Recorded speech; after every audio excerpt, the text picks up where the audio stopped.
Woodruff Wolverines have all that you need to make a state title run. They took the field tonight in their opening round game in the 3A Upper State against West Oak. First meeting since 1998. West Oak trying for its first playoff win in 12 tries. Well, Woodruff's the tough place to visit if you're going to do that. Connor Davis and Dre Jenkins get together. Woodruff never looks back. They move on to a 10th win on the year. They're 10-1 and moving on to the next round. And they will face Christ Church, and we'll show you why coming up in just a bit. Welcome back into the high school red zone. So other 3A action. Pendleton and Broome, couple of teams 5-5 in the season. Each had some big wins, each some losses they'd like back. Broome at home in the blue. Braden Simpson in at quarterback. Injury to the starter Jamison Derryberry a few weeks ago. And Broome took a 21-14 lead in the third on the Bulldogs. Back comes Deshaun Jenkins and Pendleton in the fourth quarter. That ties it at 21 apiece.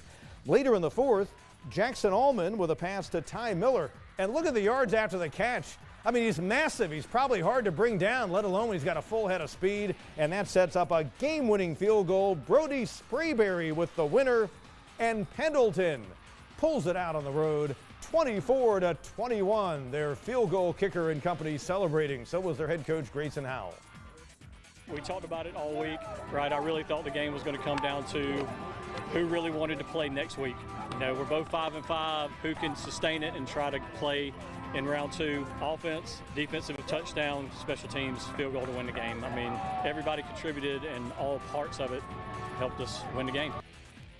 Pendleton averaged just 21.5 points over its past two losses. Well, they were able to get to 24 tonight, and that was enough for the win. So Carolina and Powdersville on the other side of that bracket. Powdersville trying to make it 2 wins this season and in the past couple of weeks against Carolina after shutting them out October 24th, and Xavier Huggins sets an early tone. A 90-yard kickoff return for a touchdown to start the game, and it was all Powdersville from there. DJ Brown fumbling the ensuing kickoff. Logan Beecham picks it up, and Powdersville at 9-2 moves on to the next round. They will face their county rival Pendleton, yet again a team they knocked off earlier in the year. Other 3A Upper State action. BHP, lone remaining area unbeaten at 10-0, and a team looks like they're tooled to make another deep playoff run. They can run it. There's MJ Earl in for the touchdown. They've got some defense as well. KJ Mills coming up with a sack of Caleb Ricketts. Thomas has been throwing it all over the place successfully, and Belton Honeypath goes to 11-0, and they've won 18 in a row against their district rival and 30-31 against Palmetto. Second time this year they've beaten them 56-7. Chapman and Southside Christian on the other side of that bracket. Jonathan Guess's team at a 28-0 lead early third quarter. Max Bright, the freshman. Aaron Gilliam on the receiving end makes it 35-zip.